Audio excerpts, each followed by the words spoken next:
Saudara-saudari Simon. Selamat malam semuanya. Malam ini kita membahas kesaksian Injil Lukas pasal 7. Mulai. Pasal 7 menceritakan ada seorang orang. Dia adalah seorang perwira militer, seorang kepala pasukan 100. Hambanya di rumah di Kapernaum. Hambanya itu, yaitu hamba yang sangat ia kasihi, jatuh sakit. Lalu kepala pasukan 100 ini meminta beberapa tua-tua Yahudi untuk berkata kepada Tuhan. Memohon kepada Tuhan supaya pergi menyembuhkan hamba kepala pasukan ini. Lalu Tuhan pun, ia lalu mengikuti para tua-tua itu bersama-sama pergi ke sana. Di tengah jalan, kepala pasukan itu lalu mengutus beberapa sahabat untuk berkata kepada Tuhan Yesus, "Tuhan, tidak usah menyusahkan engkau pergi satu kali lagi. Aku sungguh tidak layak masuk, tidak layak mengundang engkau ke rumahku. Aku juga merasa sendiri tidak layak datang menemui engkau. Asal engkau mengucapkan sepatah kata saja, maka hambaku akan segera sembuh. Sebab aku berada di bawah wewenang orang lain. Dan di bawahku sendiri juga ada prajurit. Aku berkata kepada yang ini, Pergi, dia pun pergi, kepada yang itu, datang, dia pun datang. Kepada hamba ini aku berkata, kerjakan hal ini, maka dia pun melakukannya. Lalu Tuhan Yesus berkata, sesungguhnya aku berkata kepadamu, orang yang punya iman sebesar ini, di Israel pun aku belum pernah jumpai. Lalu Tuhan Yesus Kristus berkata, kalian pulanglah. Ya. Hamba orang itu sudah sembuh. Maka hamba itu pun sembuh. Tuhan Yesus berkata, sesungguhnya aku berkata kepadamu, orang yang punya iman sebesar ini, di Israel, aku pun belum pernah melihatnya. Kadang-kadang, apakah kepala pasukan ini punya iman kepada Tuhan Yesus Kristus atau tidak? Dia punya iman, imannya sangat besar. Sebab kepala pasukan itu berkata, engkau cukup satu kata saja lalu, sudah dapat menyembuhkan hambaku. Sebab di bawahku ada prajurit. Ya, aku mempunyai prajurit di bawahku. Aku berkata kepada prajurit ini, mari, dia pun datang. Kepada yang itu, pergi, dia pun pergi. Maka terhadap penyakit ini pun sama saja.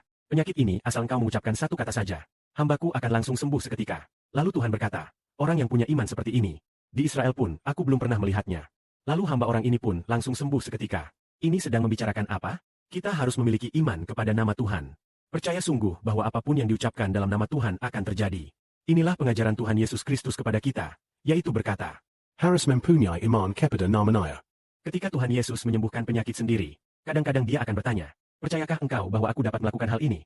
Dia ingin melihat apakah orang ini percaya kepada Tuhan atau tidak. Kalau orang itu berkata, Tuhan, aku percaya, maka dia berkata, karena engkau mempunyai iman, aku akan menggenapinya bagimu. Kadang-kadang kita berkata, apakah kita terlalu kurang iman? Kadang-kadang memang terlalu kurang iman. Kita tidak boleh menjadi orang yang terlalu kecil imannya. Karena apakah kita bisa hidup kudus? Atau bisa memiliki otoritas penuh, kekuatan, atau bisa mengalahkan musuh? Semua itu karena alasan iman. Ada iman, maka bisa menang. Ada iman. Ada iman maka kuasa besar itu akan menyertai kita. Seperti berkata kepada Fibo, apakah kamu punya iman? Apakah kamu punya iman kepadaku? Aku berkata, ayah. Aku percaya kepada ayah. Maka kita berkata, baik. Karena kamu mempunyai iman, aku akan memberikan seluruh otoritasku kepadamu. Otoritas Kristus akan diberikan kepada orang yang punya iman. Contohnya, barusan kepala saudara Sibo sangat sakit. Sebelum siaran langsung, sakitnya luar biasa. Tidak tahu apakah karena pergi ke rumah pengantar makan Dinong itu yang menyebabkan sakit kepala itu. Atau karena tertiup angin sehingga sakit kepala. Karena di rumahnya ada altar untuk bersembahyang kepada leluhur dan sebagainya. Tadi dia belakang berusan didoken. Sekarang sama sekali tidak sakit lagi. Kenapa tadi sakit ya? Barusan imannya kurang. Sudah memuji ya? Sudah memuji. Setelah menyanyikan satu lagu pujian, setelah selesai memuji, kepalanya jadi tidak sakit lagi. Kepala tidak sakit. Begitu didoakan dan dinyatakan langsung sembuh. Itu karena ada iman. Roh jahat pun meninggalkan aku. Ketika kita terus-menerus menyembah ya. Ketika menyembah dengan segenap hati, Roh Tuhan dan Bapa akan menyertai kita. Kita tidak akan merasa sakit lagi. Mari kita ambil satu contoh. Di antara kita ada seorang saudari. Dia sangat suka menyembah. Di tubuhnya ada sebuah lubang ini. Lubang itu membuat banyak bagian tubuhnya terasa sakit. Tetapi dia mati-matian memuji. Sepertinya belakangan jarang dengar dia mengeluh sakit di mana-mana ya. Siapa saudari ini? Yaitu saudari Paman An.